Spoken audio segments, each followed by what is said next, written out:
2007년 4월 대전의 백합다방은 고작 3,000원 때문에 지옥과도 같은 피바다가 되고 말았다.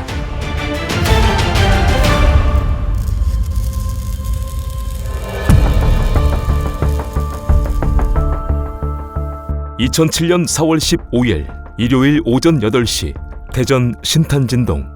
일요일 오전이었기에 거리는 다소 한산한 가운데 근방에 있는 백합다방은 장사 준비가 한창이었다.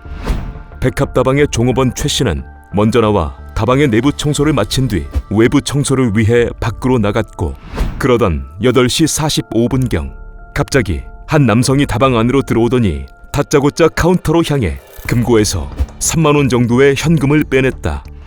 이때 바깥 청소를 마치고 가게 안으로 들어온 최 씨가 그 남성과 마주치게 되는데, 그 모습을 본 최 씨는 도둑이야 라며 외친 뒤 화장실 쪽으로 달아났고, 이때 보통의 좀도둑 같으면 도망가기 바빴겠으나 그자는 놀라지 않고 사전에 준비한 범행 도구를 꺼내 달아나는 최 씨를 쫓아가 그녀의 등과 목을 향해 휘둘렀다. 그렇게 최 씨는 숨이 끊어졌으나 남성은 자리를 떠나지 않았고, 같은 시각 다방에 또 다른 종업원인 이 씨가 가게 안으로 들어오게 되는데, 이때 이 씨는 이 시간이면 항상 카운터에 앉아있을 최 씨가 자리에 없어 어디 있느냐며 화장실 쪽으로 향했다. 그런데 그 순간 화장실 쪽에서 나오는 남성과 이 씨가 마주쳤고, 곧바로 남성은 들고 있는 범행 도구를 이 씨의 복부를 향해 휘두르게 되는데, 그렇게 불과 20분 만에 백합다방은 아수라장이 되어버렸고, 곧바로 이 남성은 도주했다.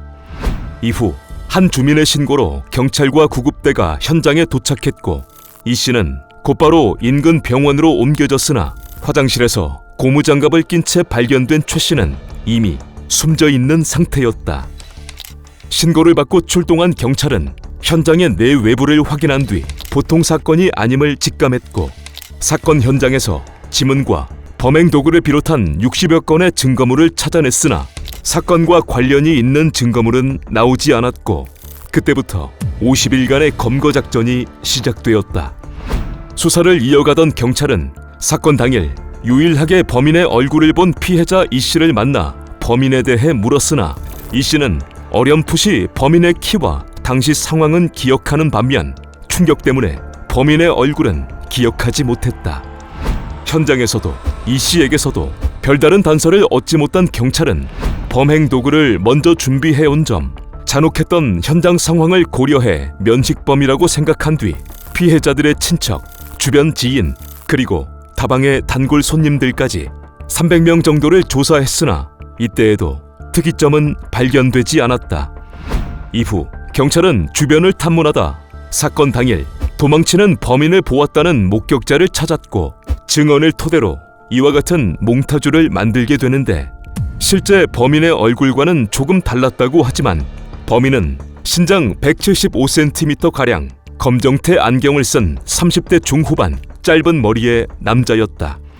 몽타주가 나온 뒤 경찰은 수배 전단을 배포하고 최근 출소자, 동종 전과자 등을 대상으로 전방위적인 수사를 벌이게 되지만 이때에도 이렇다 할 단서는 나오지 않았고, 수사를 시작한 지 보름 정도 지났을까 경찰은 결정적인 단서를 찾게 되는데, 그 과정은 이러했다.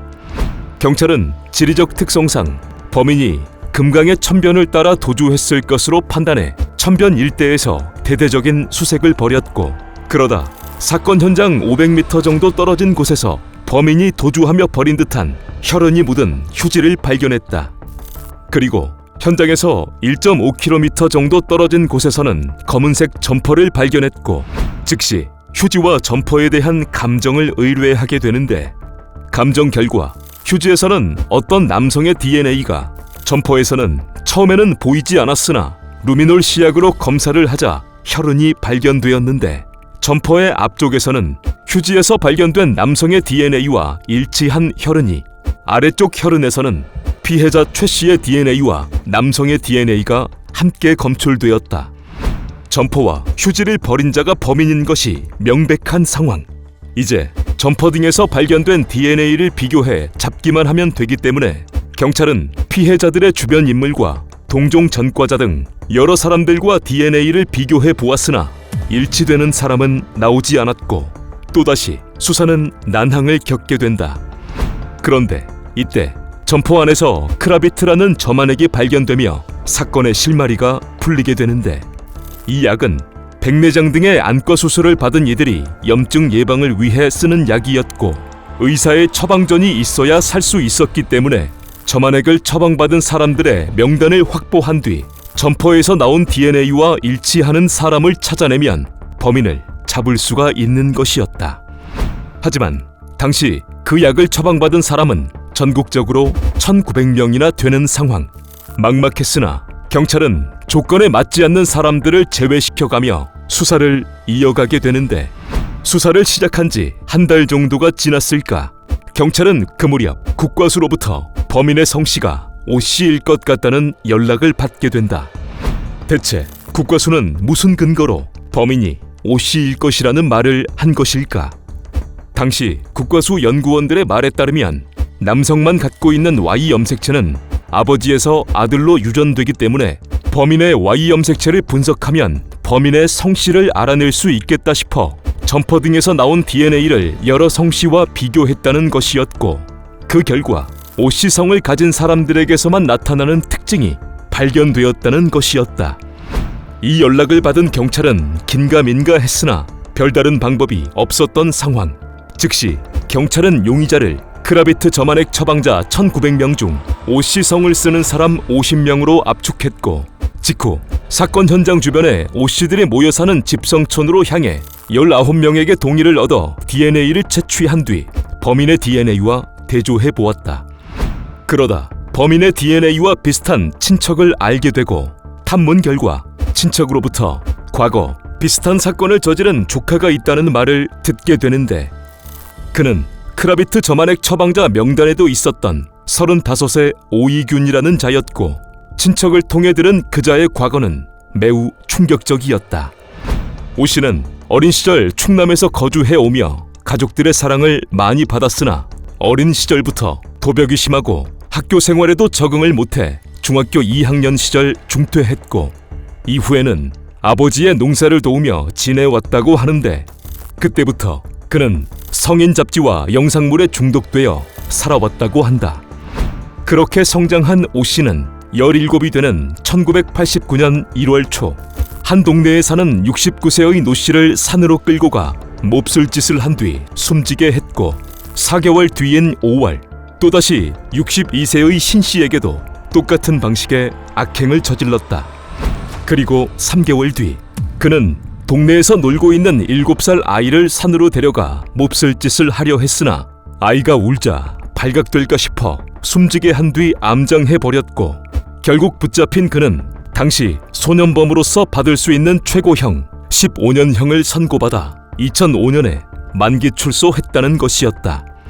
결국 이러한 과거의 오이균은 백합다방 사건의 범인으로 특정되어 사건 50일 만인 2007년 6월 4일 경기도 광명에 숨어 지내다 붙잡혔고, 직후 오 씨는 범행을 인정하며 범행 동기를 밝혔는데 이 또한 충격적이었다.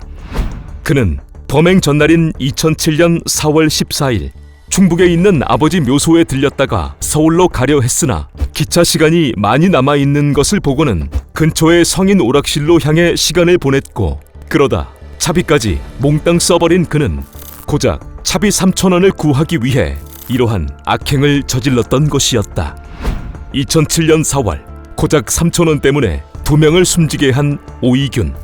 그는 검거 이후 반사회적 인격장애를 진단받고 무기징역을 선고받아 현재에도 복역 중에 있다.